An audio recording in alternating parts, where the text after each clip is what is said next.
Knicks family, what's poppin'? It's your boy. Well, I didn't actually get to see the game, ladies and gentlemen, because I was at a banquet for my daughter.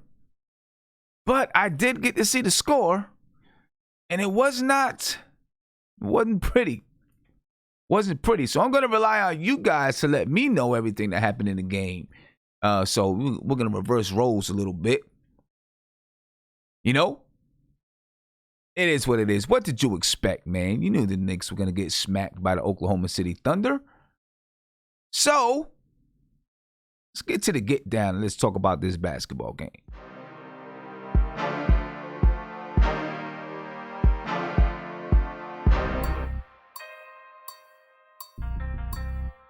That's the G.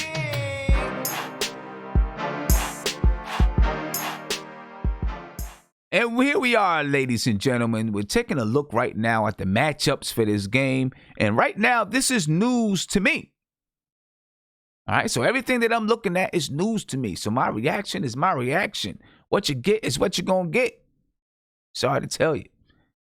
The biggest lead for the Utah Jazz was 34, which tells me that the Knicks did absolutely nothing on this night. And I'm looking at these numbers, and I could tell that the Knicks did absolutely nothing on this night. Not a good look for the Knicks right now. With this game in particular, the Knicks out-rebounded the Oklahoma City Thunder 48-38, which should be expected. But what did they do with those rebounds? What did they do with them? Let's keep looking.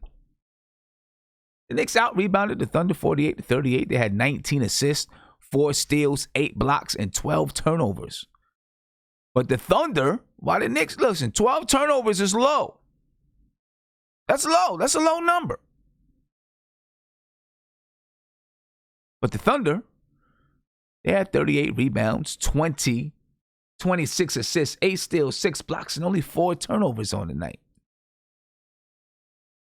OKC shot 49% from the field. They shot 38.7% from 3, and they shot 80% from the free throw line. The Knicks shot 45.1% from the field. They shot 16.7% from the three-point line. They were 4 for 24. And they shot 77.3% from the stripe. That three-point, oh, man, I mean, listen, the Knicks lost this game by a large margin, like 23 points or whatever it is. Okay? And you look, the Oklahoma City Thunder, they made 8 more three-pointers than the Knicks. That's 24 more points right there. And they made 6 more two-pointers than the Knicks. Tells the story of the game right there. The Knicks can't shoot, ladies and gentlemen. Their field goal percentage is usually not good, and it was not good tonight. Well, 45.1% isn't horrible, but 16.7% from the three-point line, that is. Take a look at the box scores. For the Knicks, Mo Harkless, he had 3 points tonight, ladies and gentlemen. Mo Harkless had 3 points. He played 18 minutes. He had 1 assist. Julius Randle played 28 minutes. He was 5 for 10 from the floor. 8 rebounds, 3 turnovers for Julius Randle. Taj Gibson had 6 points, 4 rebounds. RJ Barrett, he had 17 points, 5 for 12 from the field, 4 rebounds, 3 assists, 4 turnovers for RJ Barrett. Elfrid Payton, he had 18 points. Yeah, I looked at the box scores, right, when I left out of my daughter's banquet. And congratulations to my daughter. You know, she racked up some stuff tonight. She got leading scorer of the team. She won the MVP of the team. She also won MVP of the league that we play in. And she won MVP. She won first team all conference in the league we play in. And then she won MVP of the league that we play in. So big shout out to her. She did her thing this season. Looking on to greener pastures as we roll into AAU. And then from AAU, getting her prepped for college. So a lot of things going on, ladies and gentlemen. A lot of things going on. Anyway, Elfrid Payton. So I leave out of my daughter's banquet. And I immediately fire up the phone, you know, because I'm not going to fire it up while we're in the banquet. I wanted to give full attention to all of the players that were getting awards. And, of course, I had to present some awards. But I wanted to give full attention to all the players that were giving awards. So I wasn't trying to fire up the phone and watch the game. Just out of respect. You guys get that. But as soon as I got in the car, I fired up the phone, and I looked down and I see Elfrid Payton led the team in scoring, was leading in scoring with 8 points. He was leading in rebounds, and he was leading in assists. I was like, what's going on here? Why is Elfrid Payton leading in everything? Then I looked at the score, and I was like, well, I guess, yeah.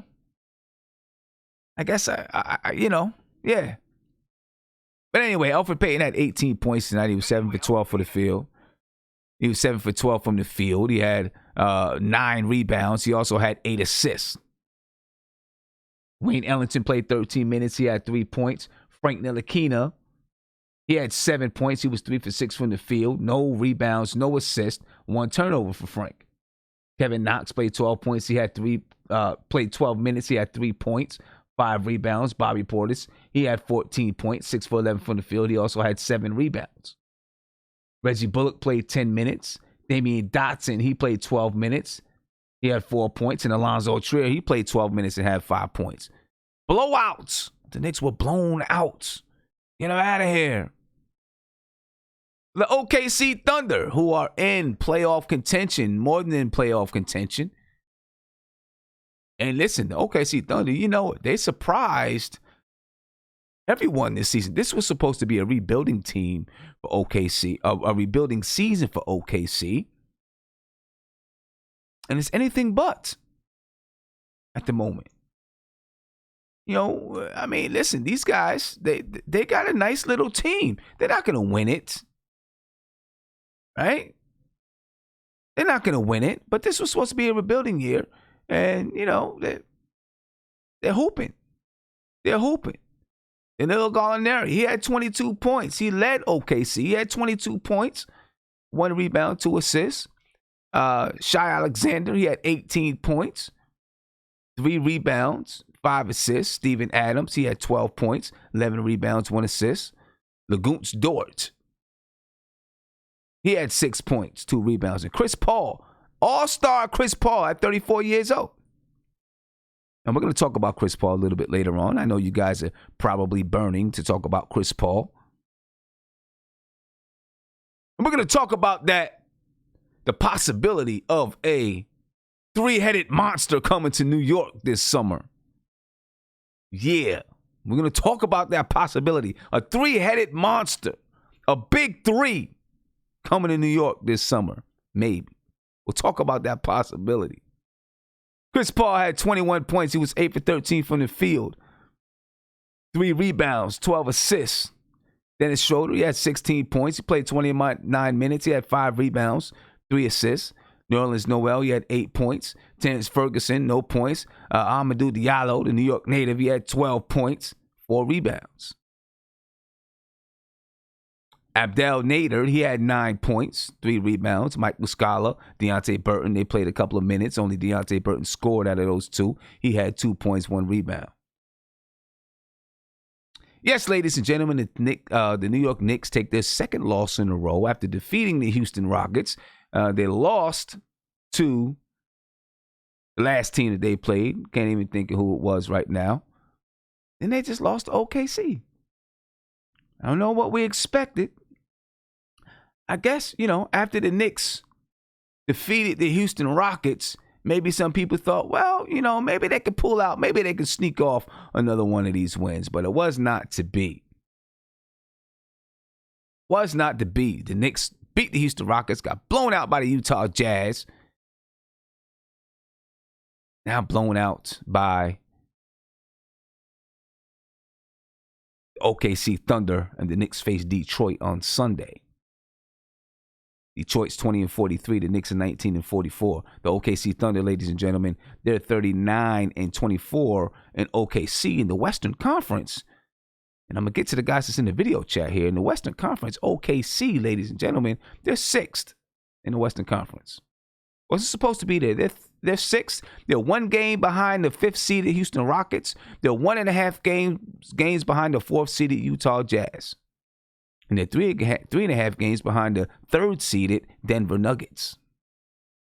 So we'll see where that goes I'm watching. I always liked OKC, kinda. Like I'm not a fan, but I always, was just kind of interested in them. Maybe because they wear blue and orange, Do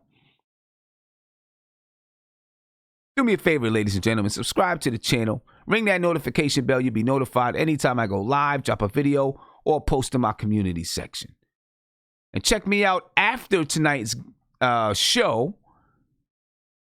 If you're a hip-hop fan, you got to check me out after tonight's show, because we are going to be breaking down and reviewing Jadakiss's new album, Ignatius. We're going to talk about that on the front stoop after the show. All right, so if you're a hip-hop fan, make sure you join me on the front stoop, and I'm going to be putting the link in the chat shortly. All right, let me get to my guys, man. Let me get to my guys here. Kevin, what's going on, man? How you feeling, man? I'm good, man. I'm feeling good. I seen you had your hood up. You know what I'm saying? So maybe you're a little bit disappointed in the way that the Knicks played tonight. I didn't actually get to see the game, so I'm relying on you to break it down for me. Honestly, these guys, we've been blown out a few times, more times than one this season. But this is the first time where I could truly say that I was really, really, really embarrassed, because not from the starting five to the bench to even Miller. I mean, they just didn't come out with nothing tonight. And the reason why I say Miller as well is because if you saw his rotations, okay, so he had a starting five of Randall, Peyton, RJ, Taj, and Harkless. Then he comes out with Mitchell, Frank, Ellington, who again didn't give you nothing, and no, I'm forgetting. Oh, Knox. I'm telling you, I'll get to Knox in a minute, but when Harkless got in foul trouble, he went to Bullock, and he didn't give you nothing. I mean, it was just a total disaster tonight. And then he finally puts in Dotson and Trier, but by that time it was already too late. So that's what I was talking about with Miller with his rotations. I was really, really, and I've been on Miller's bandwagon. I'm starting to come off a little bit because these rotations are ridiculous. Oh, and then also on the bench you have Iggy in a suit, so he didn't even suit up. Now I'll give Frank a little bit of a pass, because he hurt his ankle a little bit, but he came back out in the second half. But nobody had anything. I mean, you saw Randall doing the same type of crap every game, and literally he spun in. Now, I think Oklahoma City hit a 2. We come down. He spins again into the double team, gets stripped by, I believe it was Shai Gilchrist. I'm probably saying his name wrong. But he gets stripped by him. They come down and hit a 3. So that's like a 5-point swing. I mean, we were just damn awful tonight, man. And I was really, really, really, really, really disappointed in the whole in their whole performance. I was embarrassed and disgusted. Yeah, it sounded like a rough night. From the way that the score looked when I turned it on, I could see that it was a rough night. I'm kind of glad that I did not see the game. I'll probably go back and watch it again, but I'm kind of glad that I didn't see the game. I ain't going to lie to you. Here's the thing, Sam. By the end of the first quarter, we were down 7. Okay, we can, come back from that. By the end of the second quarter, we were down, I believe, 10. I believe 10. In the third quarter, mid-third quarter, that's when they went on their run and they went up by 20. And we've seen that show before plenty of times. And we could never come back. But again, I mean, it seemed like people were either playing hero ball or didn't know how to play team ball. I mean, when is it going to be where you have some pride? When are we ever going to see that? I mean, yeah, you're not as talented as a lot of these other teams, but where is your pride at? I mean, I thought I was seeing a little bit of that when Miller took over, but they're going back to the same type of play that was under Fizdale. Well, this is the only thing that well, before Fizdale was fired, and I reached the point where I was like, okay, he's got to go. But before he was fired, and people were talking about him being fired, I was kind of on the bandwagon. I was like, you know what, just let him play out the season and see what happens, man. Just let it play out the season because of this situation with Mike Miller. Mike Miller's in a no-win situation. It's not much that he's going to be able to do this season, right? The players pretty much know that he's not going to be the coach. He may get, a nod. He may get an interview. I think players pretty much know he's not going to be a coach. The season is not pretty much lost. The season is gone, right? So what do you do if you're Mike Miller? Yeah. How do you corral the troops? And I don't care if you're professional players or not, you're getting paid millions or not, right? How do you corral the troops? They know the season's done. They know Mike Miller's not coming back to be the coach. Yeah. How do you keep these guys interested in the season when, you had the record that you have and, you got all this stuff. You don't know what the future is. Now, see, it would be different if the person coaching they knew was going to coach next year.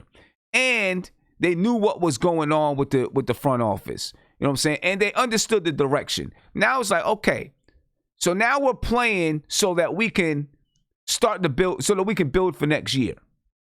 Right? But at this situation now, nobody knows what's going on for next year. Not the players, not the coach. Right? Not even the new president. Scott Perry may not be there. They have no idea what's going on for next year. Half the guys don't know if they're going to be back next year. It's very hard to play and coach that way.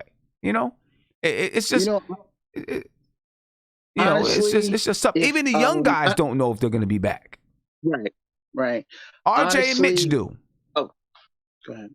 Yeah. I said RJ and Mitch do. Nobody else knows. Those are basically the only two guys that pretty much understand that they're coming back. Right. Nobody else knows what's going to happen. Maybe Julius Randle. Maybe. Yeah, here's the thing, Sim.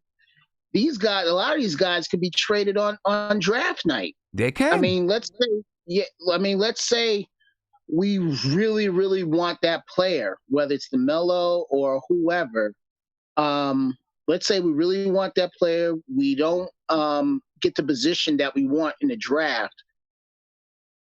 We could easily give whoever players from our team, along with some of our draft picks, just to get to that position of who we want. Right. No, you're exactly right. You're exactly right. Yeah. And and that's why it's up in the air. Right. And I'll give you a little hint of what I'm thinking. I'll put Randall on there. I will put Randall on there because he does not fit what we're trying to do. Well, we don't know. The only thing is we don't know what we're trying to do. Well, yeah, that's the other thing too. So we don't know who fits. But here's the thing. Now, we just said that Mitchell and RJ, they're pretty much set. Pretty much. So now we see how Randall operates how RJ operates with Randall. It's oil and water. So if we're going with that premise, then probably they're going to try and find a way to move Randall. Or he'll have to come off the bench or something. Oh, I mean, we'll see. I know he won't go for. Which I know Randall won't go for. So we'll see. Who knows what? Who knows what Leon Rose is going to do? So I mean, we'll just see. I mean, we're not going to know really anything. I mean, we can assume that RJ and Mitch are going to be they're not going to be moved, right? I think it's safe to assume that, but you just don't know what's going to happen, what the idea is going to be. Hey, we might have a three-headed monster coming to town this summer. We're going to talk about that later, but we might have a three-headed monster coming to town. Yeah, you're right. But we might have a big three, so we'll see. Right, just to end off what you're saying, because I know you got to get to Isaiah and Gilmore. What Gilmore said all season is that we're a bad team. And usually you want to try and argue that a little bit, but he is totally right. We are that we're a bad team? Yo, what's up? I don't know if I've ever argued that we're a bad team. I think we pretty much – I think we all pretty much knew that we've been a bad team. I mean, we had a bad shooting percentage all season long. Yo, chill, man. I don't want that burden, we man. a bad team. You know, I mean, I don't think I ever argued that we weren't a bad team. You know what I mean? Yeah. And here's the other thing with that, Sim. For tonight, you talk about shooting percentages. We only made 4 threes tonight. Yeah, we were 16.7%. Yeah. There's your ball game right there. If any of your starting five, you need at least 2 players, 1 or 2 players, to be constant from 3. And we had none of that. And again, that's where I go with blaming a little bit on Miller, because why couldn't our 3-point players, supposedly on our team, is Ellington, Dotson, Bullock, and I don't know if I'm gonna throw Trier, and I can't throw Trier in there, and I can't really throw Frank as well. So you got those 3 right there. Out of those 3, why can't you put Dotson in there? I'm still trying to figure out how Dotson fell from grace, because here you got a guy who could play defense and can get to the rack as well, better than Bullock and better than Ellington. Why isn't he getting any run? Well, I mean, you know, who knows? I don't know, man. I mean, you know, we've been over it time and time again about Dotson and Trier. Nobody knows. Nobody knows. Yep. You know, I guess maybe we'll find out some stuff at the end of the season. Or, I mean, we probably won't, because James Dolan will have an NDA on everybody. So, you know. Yeah. Yep, absolutely. Oh, real quick. Is Dotson a free agent this summer? Yes, he is. Yeah, see? Him and Alonzo Trier, they're both free agents this summer. Well, Alonzo's restricted, so we can pretty much match whatever, whoever offers him whatever. He's restricted? Yeah, he's restricted, yeah. Oh, I didn't know he was restricted free agent this summer. Yeah, he's from what I've been told, he's restricted. I think I heard that either from Berman or one of the news guys said that he's restricted. No, I don't know. I'm looking at his salary, and I can look at another one. I'm looking at his salary right now. He makes $3.5 million this season, and then he's an unrestricted free agent in 2020, 2021. I apologize. Yeah, I think he's unrestricted. Yep. So I don't know who said it and everything, but that's so. From what I'm looking at, honestly, he's walking. He's walking. Yeah, I'm looking at USA Today Sports, and but I'll tell you this: Alonzo Trier wants to be in New York. It's going to be up to Leon Rose. If Leon Rose wants Alonzo Trier to be in New York, then Alonzo Trier will be in New York. It's going to be up to Leon Rose. Trier wants to be in New York. He wants to be a New York Knick. He wants to stay with the Knicks. Okay. So, if Leon Rose wants him to be a Knick, he will be a Knick. It will be a Knick. So we'll see. We'll see how that goes, man. It was just a bad night tonight, man. It really, really was a bad, embarrassing night, man. Bottom line. Let me get to Isaiah over here. You know what I'm saying? I know his scalp is hurting right now. You know what I'm saying? I felt one of them kitchen BBs hit me through the screen, bro. I felt it. That joint hit me right in the eyeball. Isaiah, what's good, man? Yo, Sam. What's up, man? You come on here doing your Latrell Sprewell impersonation. You know what I mean? Man, shout out to my mother, man. Shout out to my mother, man. I feel like AI when he was getting his hair braided during the game. I had a great night tonight, Sam. I mean, the Knicks lost, but I'm going to just say, you know what, man? I surprised my girl with a trip. She was happy. With a what? I surprised my girl with a trip. Oh, I thought you said a chip. I was like, what, you bought a Doritos or something? She was happy for that? A trip. Where you going to? Be careful. Where are you going to? We on a cruise for her birthday. So when? For her birthday in October. In October? Okay. Just be careful, man. Hopefully this whole coronavirus thing will be over with. Just be careful. Oh, this fake man-made virus, it'll be gone by next year. It'll be gone by the time we go over there. Hopefully. But just be careful. Yeah, hopefully, man. We're going to Mexico, Jamaica, and I forgot the other one. I forgot what the other one was. That's what's up, man. That's what's up. Man. You're gonna love it in Mexico. Let me tell you something. You're gonna love it. You're gonna love Mexico. Just be careful there too. I've been to Mexico twice. Right? Oh my, yo, Gilmer, you hear this, man? I've been to Mexico twice. No, but listen. I got. No, listen. I'm just telling you. Listen, right? Just be careful. I went twice, right? And both times that I went, well, I got off the plane, and the bus that's taking us to the resort picked us up. It's like I think bus? We took like a 2-hour drive to get to the resort, right? Every time we stopped at like a little toll booth, about 4 or 5 guys with machine guns would get on the bus to check the bus. Make sure there's no drug trafficking away. And we stopped at least 3 or 4 times before we got to our resort. You know what I'm saying? And then along the way, we stop at these little shanty villages. And when I say a shanty village, like a real shanty village, you know what I'm saying? Like house, like little homes made out of straw and wood and brick, and there's chickens running around and there's goats running around. And then we pick up one of the people that work at the resort, and then they ride with us and we get to the resort. You know what I mean? And when you ride around the town, like, we rented a car so we could go check out different towns and stuff like that. And even when you ride around the town, the police ride around in a Humvee with 4 other policemen hanging off the back.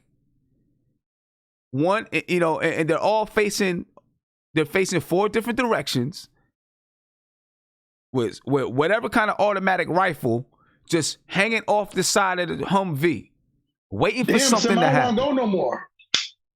But once you get on a resort, it's beautiful though.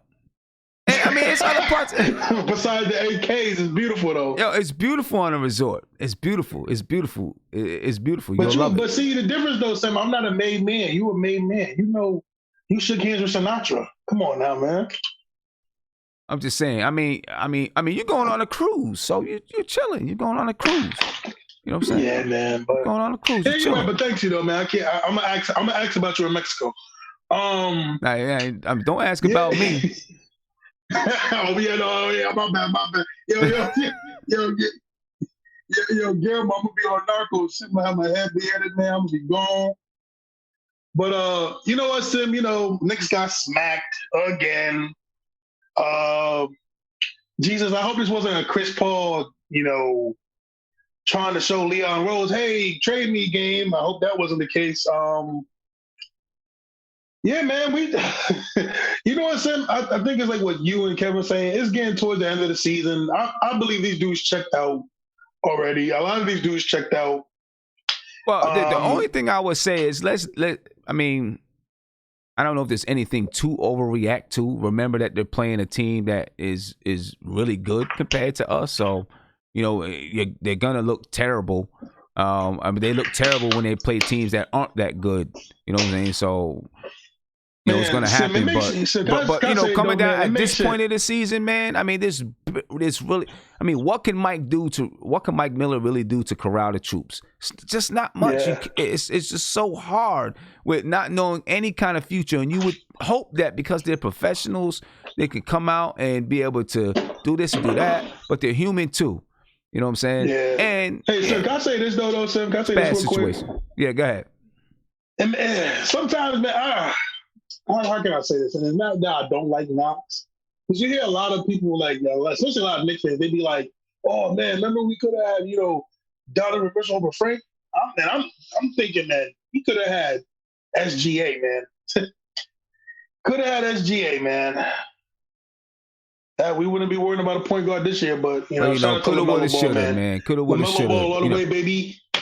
I mean, it's going to be like that. I mean, people already right now say, oh, man, if we would have won one less game or if we would have did this or did that, or, whatever, we could have had Ja Morant. So, I mean, people already do that. I don't really worry about that because listen, you take... To this day, I don't care what nobody says. I'm arguing with people. I do still believe RJ can still be the best out of those three, but even though it's no competition, but listen, I still think RJ can be. But I mean, listen, there's no sense in money more than quarterbacking, right? You take the cards that you dealt. You do it. All you can do is go forward from here. Money more than quarterbacking is not going to do anything, especially when you have an entirely new regime coming in. True to that. You just got to wait and see what they're going to do now. It's the umpteenth time that we had an entirely new regime coming in, but here's what it is. Listen, they say the umpteenth time is the charm, man. That's what right. they say. Right, the umpteenth time is the charm. Hey, listen, I'm sorry, man. I didn't mean to take all your time, narco sim. But go to Guillermo. He doesn't want to get killed. All I'm saying, you go to Mexico, don't mention my name. Oh my God, I'm about to get beheaded, man. Oh man. So when you going to? So how long is the cruise, man? What is it? 7 days or something? 6 days. 6 days. 6 days. Her birthday's the week before. But we're gonna. I couldn't get nothing on her birthday, which made me mad. But it was the next week. But I do got something special that I planned with the cruise guy. So I got something. Okay. Got something going for him, man. Okay. Guillermo about to call me a sucker. I see it in his face. He about to call me a sucker. You about to propose to him? Nah, not right now. Hey, Guillermo, yes, he is. He's trying to hide it because she might be watching the show. He's trying to hide it because he might be watching the show. He's going to propose to her. That man about to propose to her. Nah, man. Don't front. Don't lie. I thought about it, though. I'm not going to lie to you. I did think about it, but I got a whole different idea I want to do. You got 7 months, man. You got 7 months. You're going to keep thinking about it. Watch, you got 7 months. Yeah, Isaiah's going to come back. Isaiah's going to come back an engaged man, y'all. An engaged Listen, man, son, y'all. I need you to run. If you're going to do, you got to be the film guy. I know Mark is going to show up in the middle of the wedding. We're going to stream it live right on MBK. That's what we're going to do. Listen, if we gonna stream my wedding live, I need my man Chester and I need my man Andy. I need my man Guillermo there. I need my man Kevin could come. I mean, I know Mark is gonna show up at 3:00. This wedding start at 12. He gonna eat all the shrimp. It'll be fun, man. It's gonna be good, man. All right, no doubt. See that, y'all? He's already planning. You hear him, right? He said, it's going to be fun. It's going to be good. You already know what's going on. Let me get to Guillermo, man. Guillermo, what's going on, bro? How you feeling? Yo, what's up, El Jefe? Sim, how you doing, man? I see that. Just, if anybody knows what El Jefe means, it means the king. But, God bless Sim and his family. Please don't hurt me. I sent my blessings in the mail. Hopefully you get it. God bless your family. This Knicks team, I mean, look, put it like this. I knew we were going to lose. I mean, when you saw guys like that kid Diallo killing us in the first half, then Gallo. I mean, it was just a thing of beauty to see, I still think arguably the best pure point guard in the game to be able to affect the team in all aspects on offense. Now, that style of play is kind of becoming more antiquated. Unfortunately, you don't get a lot of prospects coming up who have the court vision and then the scoring prowess that Chris Paul has. Every time he took that little drive, the big step into the foul line, and then did that little, it's not like a step back. It's not like a fadeaway thing, but he fades away. It's like he jumps really high and then shoots it, that rainbow shot. I mean, goodness gracious. He's been doing that since he came in the league. So salute to Chris Paul. But outside of what he said about the whole Spike Lee thing, Chris Paul is just a great player. That team, we played against a team that if they don't play the Clippers, they're probably going to get to the second round because they have weapons. And Chris Paul is just that smart. And if he stays healthy, you know what I mean? So tonight, I think one thing the Knicks should take, first of all, our defense has to get better. But again, I think that's going to come with new players, or whether drafted, whether we sign these guys, bring them some guys from the G League. We just don't have the guys. We don't have the horses to run with teams that can space out on the outside and dribble, drive, penetrate. I mean, let's be honest. Chris Paul was torturing us. This kid, Schroeder, I think he had like 16. You know, these guys, just too much speed, too much shooting. You know, I mean, you're playing one of the top teams on the West, so you can't really do much against that. You know, again, with the formation guys that now, one thing I think we should do is start taking away from these teams. Our point guards. I saw Frank. He tried to be a little aggressive with the dunk and all. RJ Barrett had some nice passes like that. He had one pass that he passed to, I think it was Alfred. Alfred messed up. So I like the ball being in RJ's hand, especially up top. So that means that we should have less reliance on, if we can't get a point guard in the draft, I don't think that we should kill ourselves. Right? We don't see a point guard who's superlative in the draft. You know, a lot of these point guards in the draft, they all have like big major flaws, right? You know what I mean? So I'm not saying that we should go out there and kill it. If we can't get a guy in free agency, we need to get a guy who can space the floor. A guy like RJ Barry, he can take it up from up top, especially when he gets a pick and roll and create space. But too many times tonight, I mean, there was at one point we only had 1-3, and this was like in the third quarter. You know what I mean? We need guys who could space, who can shoot the ball. A guy who can come in next year, 39% at least from three. You know, and I'm talking about a high percentage when he's getting the ball freely and no one's on him. You know what I mean? So, and one other thing I like that Chris Paul does, I think our point guards need to take. What I mean, Chris Paul is like judo. When you watch some of these top point guards like him who have it, and I've seen it tonight, and I saw in the past game and the game before that what these point guards do a lot of times. Whenever they get around the picks, especially sometimes they use 2 picks, which we don't use a lot. We don't use a lot of 2 picks around the perimeter. When they use a 2 picks, they know that the point guard who's trying to fight around it is being ultra aggressive. And what they do is they use your own energy and your own trying to rush to the spot against you, right? They trap you, and then once it's like it's like a car going at one speed and you're going along, you're not paying attention really, and it stops, and then you hit into the bender, the fender bender, whatever they call that crap. And that's what happens. That happened tonight. That happened in the past game and the game before that. I counted 3 times. I can't remember who exactly was. So I know Frank got in trouble tonight. I know Mitch got RJ got in trouble. And then, damn, I can't remember who the other person was. But they caught us so many times with that, you know, dribble, drive, use your own energy against you. And those are little nuances, right? That is not just that it creates the foul. It makes you a lot more pensive on defense. Now I got to be ultra careful.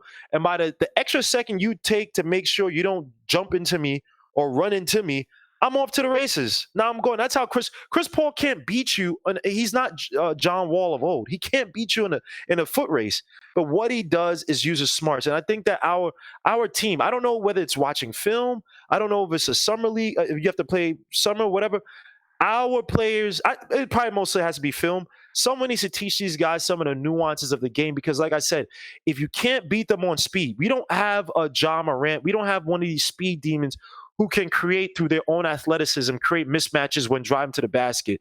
We need somebody who can dribble, drive, penetrate, and create mismatches with their mind and their talent, whatever talents they have and their mind. I think that watching Chris Paul tonight, a guy who doesn't have blazing speed, Frank should take from this.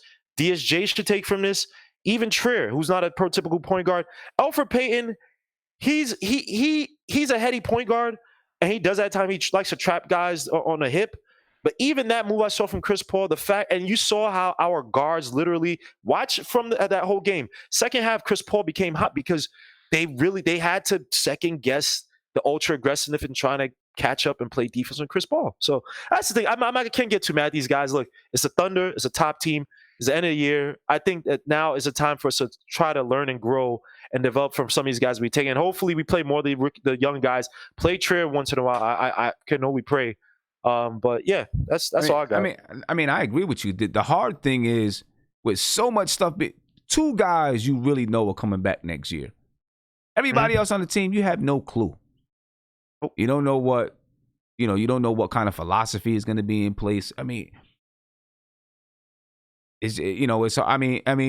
coming down the stretch of this season, you know, guys are just going to be out there wandering and meandering, really, the way that I see it, because nobody knows what's happening or what's going on for next season. But talking about next season, you ready for this big 3 to come? The big 3? You got that big 3 coming. Oh, the league. No, I'm talking about for the Knicks. We got this three-headed monster. We got Chris Paul coming. We got Carmelo Anthony. And we got Amari Stoudemire coming to the team this summer. Are you ready for the big three? We about to turn this around. If the Knicks bring Chris Paul, Carmelo Anthony, and who's the third guy they were trying to bring back? Odin Polynice? Who's the third guy? Amari Stoudemire. If they bring this back, man, put it like this. I'm not promoting this on Sim's channel, but if you boycott the team, I don't blame you. That will be the biggest. And put it like this, because I get killed by saying that James Dolan, say what you want to say. He's an idiot. He's a recluse, whatever. But all these guys who are coming out here and saying that he's racist, or they're trying to allude to it. Stephen A. tried doing it. He took it back because it's like, dude, you're trying to play the race angle. If he did that, and one thing I want to say about the James Dolan thing, I know people want to get him out and all that stuff. Be very careful in parading or pushing corrupt powers to do something that's favorable to you right now, because those same corrupt powers, if it targets you and whatever mindset or narrative they want to push, that same corrupt power, they can use the same voice of the people to screw up things and make it bad for you. So if you're going to get out James Dolan, let's not try to play the race angle, because from what we've seen, this ain't it. James Dolan's an idiot. And if he allows this to happen next year, I can only hope. But it seems like you hear now, I'm telling you, Sim, you're hearing ESPN talk about it. They're having segments now. RJ Barrett scored 27 against the Rockets. They didn't talk about that whatsoever now. But now they're talking about James Dolan got to go because Spike Lee. What happened to Spike Lee? There is a concerted effort to get James Dolan, and it's through some nefarious means. So I want him to go, but if he does this next year, honestly, he has to start thinking about something. And Leon Rose. But wait a minute. I mean, maybe it would be Leon Rose. So this is why I'm saying this. Right? And I'm pretty sure you guys read the article. I think you sent me some on Bleacher Report. That Leon Rose may have interest in bringing back Chris Paul. Now, of course, before we heard, not bringing back Chris Paul, but bringing Chris Paul to the Knicks, right? He was excited about the prospect when Houston was trying to trade Chris Paul to the Knicks earlier, I guess over the summer or whatever it was. And he was excited about Chris Paul maybe coming to the Knicks. The rumor is that he's interested in bringing Chris Paul to the, or he might be interested in bringing Chris Paul to. Chris Paul has how many years? I'm sorry, my bad. Yeah, 1 second. That he might be interested in bringing Chris Paul to the Knicks. And then, of course, you already heard about he may be interested in bringing Carmelo Anthony back to the Knicks. So you got two of the big three. All that's left is to bring Amari out of retirement. No. And that toast that they did back in 2010 where Chris Paul told who's getting married? Carmelo? Simmons doing this on purpose. Hey. We'll start our own big three. No, the toast will come to fruition. It will come to fruition. Yo, Sim, stop. Chris Paul, why are you doing this, Carmelo Anthony, Amari Stoudemire, back at the Garden. Let's go. Yo, look, put it like this. Chris Paul, and I agree with Mark. Look, if Chris Paul was able to come here on a free, in terms of, I'm not sound like soccer. If he was able to come here as a free agent and play here 2 or 3 years, in Twilight, where he can still teach guys, but still run it. I have no problem with that, right? I'd have absolutely no problem with that. I do not want to trade assets for a guy because, one, the Knicks have a terrible history, and assets that we traded go off to be really good players. And two, we need to build for the future. We are not a win. You only acquired Chris Paul and Melo when you are a win now team, when you need the pieces, when maybe Chris Paul, you have a team where you have a bunch of scorers, but they don't know how to push the ball to each other. They don't know how to facilitate. They don't have and you get a Chris Paul who can properly facilitate, get guys in the right position, move the ball around. That's when you get we do not need a Chris Paul. We don't need a trade for him, excuse me. And Melo, why would I even talk about Melo? Amari Stoudemire, God bless him. He can stay in Israel, grow out the nice dreads, drink his wine, do whatever, jump naked on ESPN magazines, which is really disturbing. But let him do. We don't need that. We need proper guys to run. Now, hopefully, I hope that what Leon Rose is doing is throwing smoke screens where You don't really know what he wants to do. You don't know what he wants to draft. Because put like this, if Leon, this is me, this is, the Jim Paxsons, these are the Masai Ujiri's. I would think that you put it out there that you trying to go after Chris Paul. So maybe in the draft, people think you're not going to go after a point guard. Maybe some team might be like, they might fall. Let me not trade up to get this certain point guard, and then maybe we go after that player in the draft. I'm just thinking because it just doesn't make sense. Like, we don't need a club where a team where, hey, it's old boys club. I'm gonna bring all my friends and all the cool agents. He's friends with Dwayne Wade. Come on, man. We don't need that, man. What if OKC just wants to? I mean, I don't see why they would want to get rid of Chris Paul with the season that he's having and the season that they're having. But what if they did? And they wanted to say, hey, you take Chris Paul, we'll give you a draft pick or something like that. But anyway, here's the article. Last spring, then agent Leon Rose was intrigued by the notion of the Rockets offering up his client, Chris Paul, to the Knicks, according to league sources. And this article is by Mark Berman of the Post. A report arose last June. The Knicks had turned down the Rockets' offer of Paul in his 4-year, $159 million contract. Paul was eventually traded to the Oklahoma City Thunder in a superstar swap for Russell Westbrook and is having a throwback season at age 34. Capped by a terrific performance in last month's All-Star game. Rose is now the Knicks president, having taken over officially on Monday. Paul, a proud member of the resurgent Thunder, plays his lone game at the Garden tonight, or he played it tonight. According to an NBA source, Paul adores Rose. And a report surfaced Thursday that the Knicks are doing intel on the veteran point guard. It's not like they really need to do a lot of intel. I mean, Rose knows everything about him. All right, because Paul's been with Leon Rose for most of his career. All right. The Post reported last week that NBA executives expect Rose to make a play for Anthony to come back to the Knicks. Could Paul be next? This is the article. And then it goes on to say the Knicks are desperate for a starting point guard, that Paul could be a good mentor to Frank Ntilikina or Dennis Smith Jr. or their lottery pick.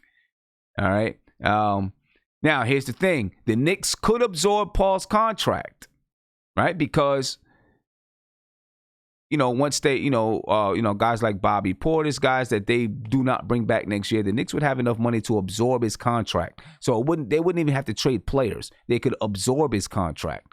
They could just be like, okay, here, you take Chris Paul. So the Knicks could absorb his contract, right? Chris Paul will make $41.3 million next season, and then $44.2 million in 2021-22, and that's a player option. I can guarantee you, no matter what team he's on, he's not going to give up that $44.2 million, to opt out of the deal. So if the Knicks did trade for Paul in the summer, they'd have him for 2 seasons. All that is nice, and that's glorious. That's beautiful. Obviously, the Carmelo Anthony and Lamar Stoudemire thing is a joke, but this could be serious. When if you're bringing in a guy again, I say this time and time again. When you bring in players, and Chris Paul, he is a superlative talent. He is a winner. But even in that realm, he's been known as a guy who is thorny. He's a guy that other players don't like because he does dirty things. He could be an a-hole, things of that nature, even his own teammates.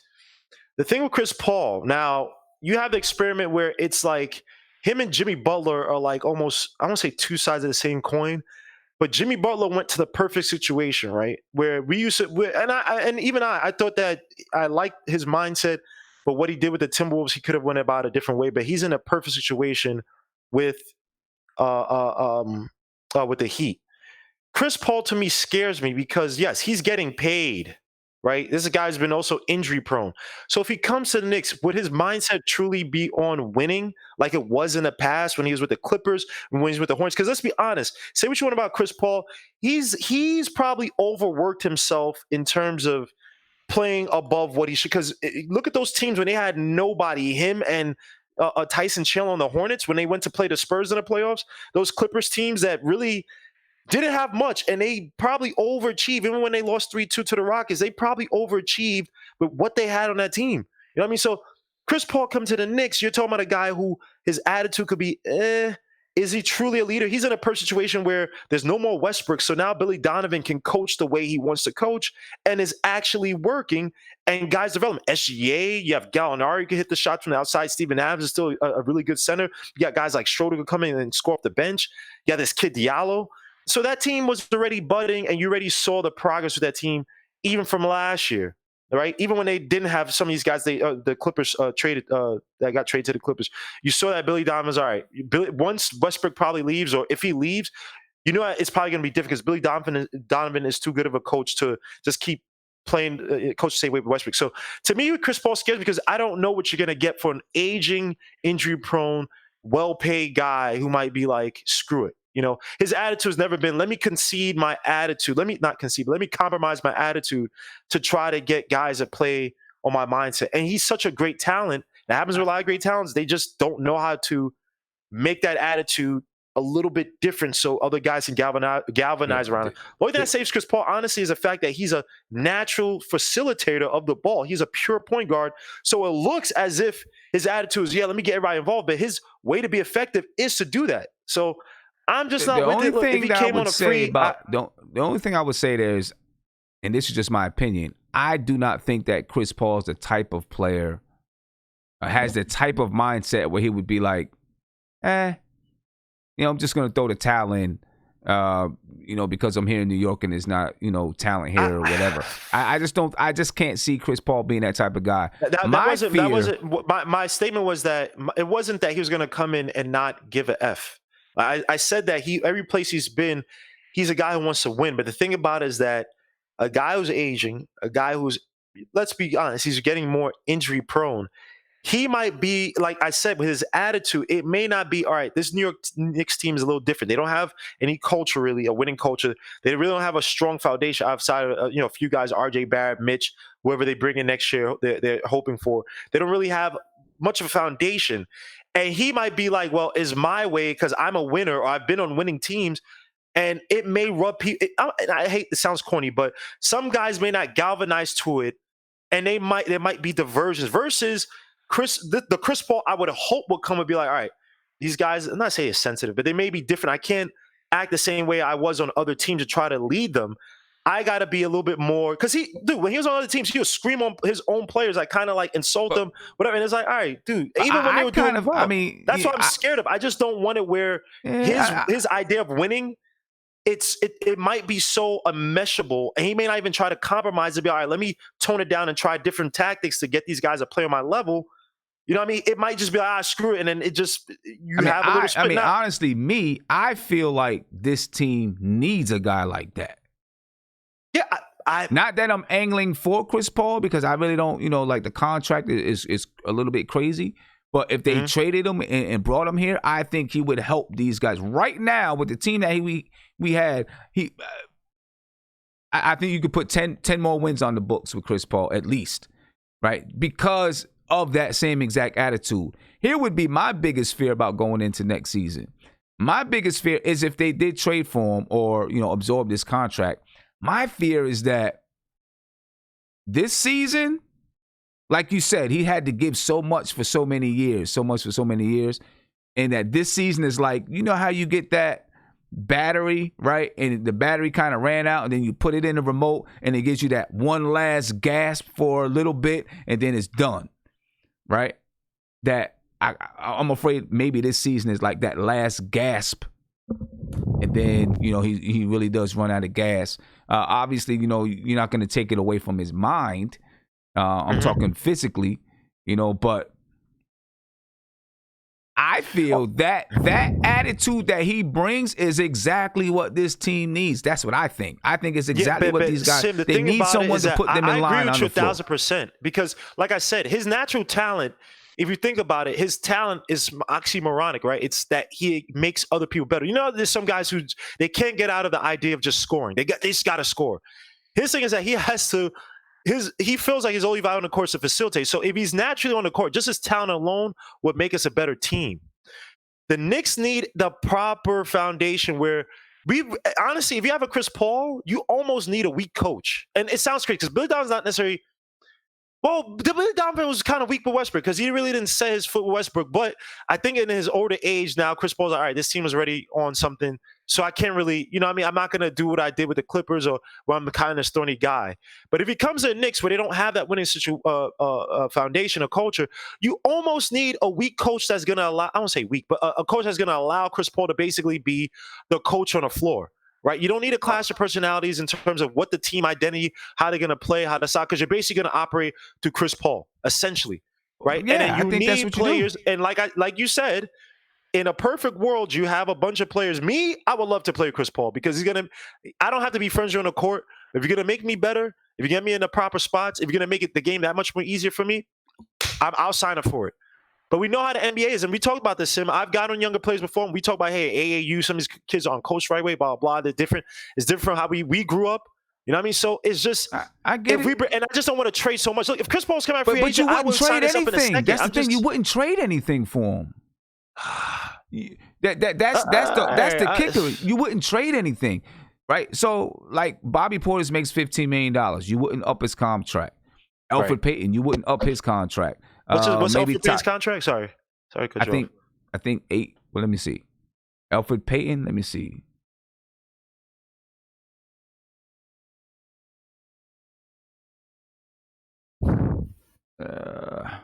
Alfred Payton makes $8 million. He makes $8 million.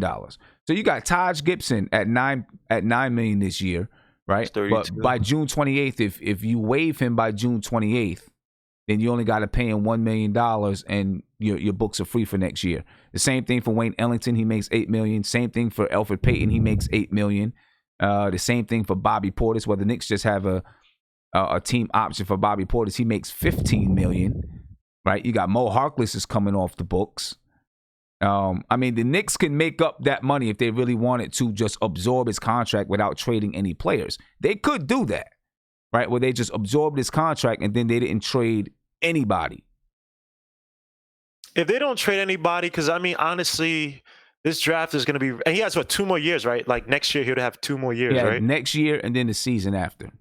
Yeah, so I mean, if we don't have to trade anybody, and we don't look at this as just a purely win out. If we could tell them, hey, we need you to help build a foundation, build some of these younger players up, the playoffs it may not come, but if you could help us set a style of play where obviously, and you wouldn't say this to him directly, but help us build for the future, blah blah. It's the twilight of your career because he's 34, 35, 34 years old.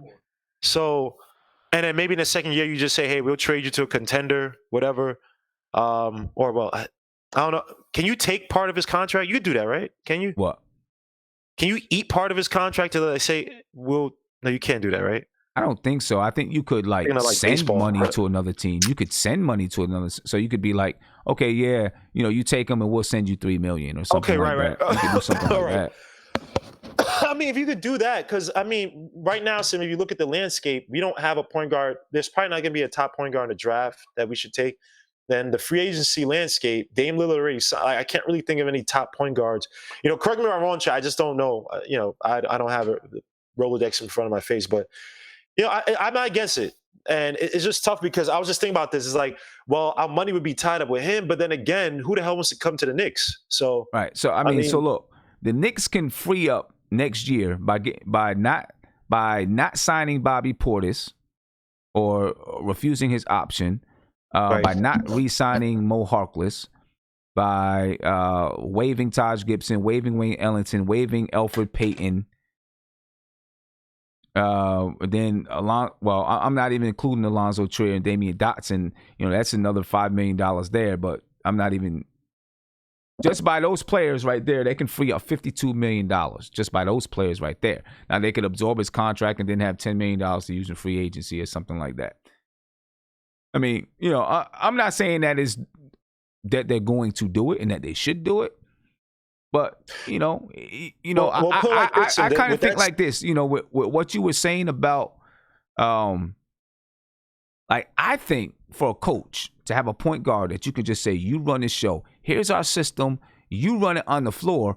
It makes it so much easier to coach because now the coach can actually look at adjustments and then go to Chris and say, hey, we need this adjustment. We need that adjustment. I mean, It is so much easier to coach. I had one point guard like that, and I could just let him be. He was super duper smart.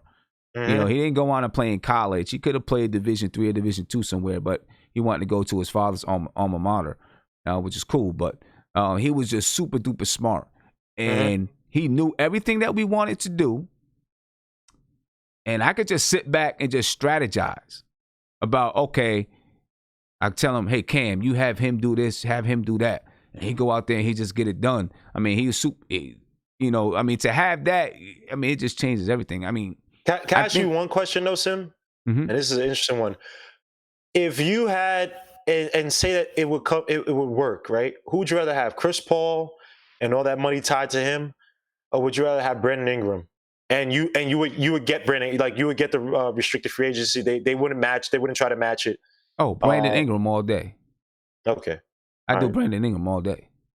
All right, just I mean, because it's weird because like what you said, right? You know, thinking about the fact that no one wants to come to the Knicks, I have actually no problem with that. If we don't have to trade, you know, draft picks, whatever. Because yeah, the Thunder got a crap load of draft picks, right? So they probably, you know, it is what it is, and I think they probably good with SGA taking over that team. You know, Chris Paul, he's playing out of his mind right now with that team. But you know, the thing is just is scary because a guy like Brandon Ingram, he could be, you know, he's a superlative talent, but he's a guy that's going to be he's a top-notch talent at the forward position, right? He's not going to make the team, he's not going to make everybody on the team necessarily better as much as Chris Paul would, right? Chris Paul would get guys easier shots. You know, he's a fearless player. The speed is not there as much anymore, but he's still quick. And the thing about his mind is quick. So it's like, do you want a team where everybody gets better? Or, you know, and you may not make the playoffs right away, but you have a better foundation, or you might sneak in with 40 wins with Ingram, because Ingram could be that good of a player. Like, you know, you put a few guys around him, maybe draft, you know, in the East, he's getting stronger, but, you know, I don't know. I mean, if I'm the Knicks, I'm definitely, I know too, he's restricted, but I'm definitely throwing it all at Ingram. Oh, yeah. I think Knicks are going to. You know, I'll throw it at him in the summer. You know what I mean? I would definitely rather take Ingram over Chris Paul. That's all day, because Ingram, I mean, he's got, Chris Paul, you know, after these 2 years, you know, who knows what he's going to do after that. I'm sure he'll tack on with somebody somewhere, you know, maybe end up in Miami Heat or something like that. Who knows? True. You know, but he needs to become a damn coach, though, because I'm tired of guys like him and Andre Miller, you know, these really good point guards who just, I don't know why, or I don't know who's not pushing them to, but we need some of these guys to come back and teach these point guards how to play, man, because really after Chris Paul, you know, you have Steph Curry, but even Steph Curry's not the prototypical point guard in that sense, even though he does have good court vision. But, you know, I'm just looking at the landscape now, and I love Ja Morant, don't get me wrong, but Chris Paul is one of a kind, man. And he is. When we talked about Sim, about these AAU kids not coming in prepared, or like just not knowing certain things, how to play and all that stuff. If you had maybe 4 or 5 more Chris Pauls in the NBA, you tell me that the NBA product wouldn't be a lot better versus these point guards who just know how to attack the basket. Oh, yeah. It'd be way better. Well, see, man. So what are you going to do? What are you going to do if the Knicks absorb Chris Paul's contract, sign Carmelo Anthony? Don't say Melo. Don't. And then you start hearing that Amari Stoudemire is coming out of retirement. What are you going to do? I'm gonna start following hockey, man. Like I'm the Chris Paul thing. I'm fine with how you put it. I'm fine with. Do not bring Melo. Like what do we? I'm not the one bringing Melo. It's the rumors that's out there that's bringing Melo. First of all, listen to Sim's voice. Sim is happy that he's happy that these rumors exist. Look at this guy. The rumors. No, you know you want to bring this. I'm just the messenger. So you're the messenger, right? Oh yeah. Sure. You're not slick. I know you want to bring this up on purpose. Look, if we get Chris Paul, that's fine. We do not need old man Melo. Melo, honestly, look, I'll give it to him. Playing with that Blazers team, that's fine. What is even Melo putting up? Because at first he came in, he was all hot, whatever. Like he's shooting close to like 40%. So right now he's shooting 36.6% from three. It's okay, a little bit slightly above average. 42.6% from the field. Okay, it's okay. 15.5 points, 6.4 rebounds, 1.5 assists. And I don't know how many minutes. That's really good for a guy coming off the bench. That's really good. Let's not try to make Melo bring him back here, and he's playing 32.6 minutes a game. Let's not try to bring him back here. And there's no heroes welcome. Melo didn't. I'm just the messenger. That's it. I am just the messenger. But I'm saying out to the public, Melo is not a Knicks hero. In that he has not done so much for the Knicks that we owe it for him to come back. We owe Patrick Ewing. When we trade him away unceremoniously and didn't give him coaching job, we gave Herb Williams a coaching job. But Patrick Ewing can't even get an assist. He can't get nothing on the Knicks. You know, I mean, we owe him a apology. We don't owe Melo nothing. God bless Melo. I hope the Blazers go to get deep in the playoffs or whatever. We don't need no Melo. And Amar Stoudemire just might as well bring J.R. Smith back with him. Oh my Lord. J.R. Smith was hoping to go back to the league. Put it like this, if they bring, you got to think about you have to retire now, J.R. Smith. They signed Dion Waiters. Dion, I am high as hell. I am tweaked out on the playing Waiters over J.R. Smith. Like, you might want to retire, bro. I'm just saying. Man, I don't know. But hey, we'll see what's happening, man. Starting in the next show, let me see. This Sunday, I believe it's Sunday, I'm going to be doing that Albany Patroons game. So if you guys, I'll send you the notification. That's not this Sunday for you. I think that's next Sunday. Next Sunday? All right, cool. Yeah, I got this Sunday. I gotta watch it. Yeah, I gotta watch those. Yeah, but I'll be calling the Albany Patroons game this week. It's either Saturday or Sunday. I don't know. I have to check it. I'm gonna send out a notification and so you guys can check it out too. I'm getting ready to go right onto the front stoop so we can do this. Check out this Jada Kiss album. All right, so we can check out the album. If you guys haven't listened to the album, you got a chance to listen to a little bit of it from now until about 11:59. Check out the album and then join in the conversation as we break down this album. All right, I'm putting the link in the chat right now, so make sure you check it out. We're going to sample some of the songs and talk about each one of them. But I'm about to get up out of here, ladies and gentlemen. And in the next show, though, I am going to start looking at some of these. I'm going to start looking at some of these prospects. See what's going on there, man. So I'm about to head up out of here, ladies and gentlemen. Thank you guys for being here with me. We're down to the stretch. Let me see what we got. A month and a half left to the season. A month and a half left to the season.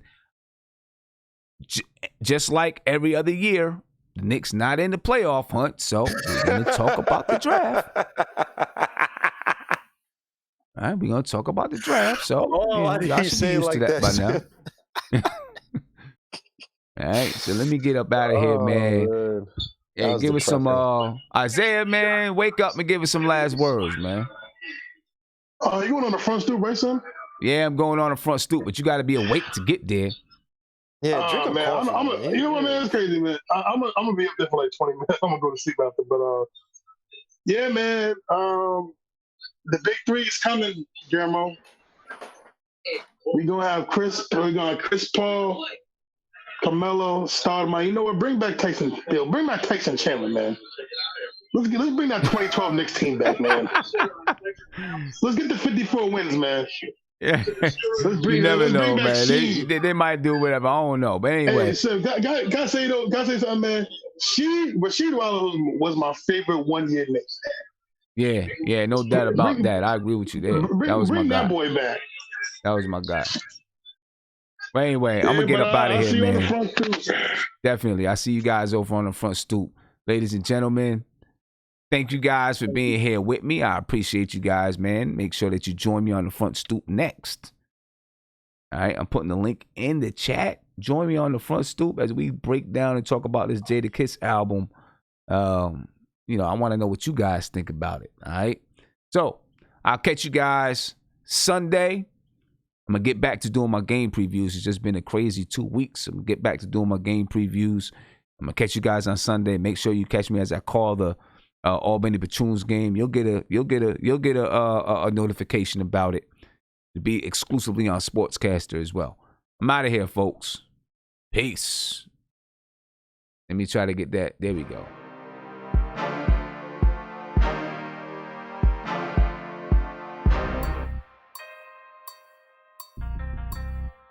That's the jam.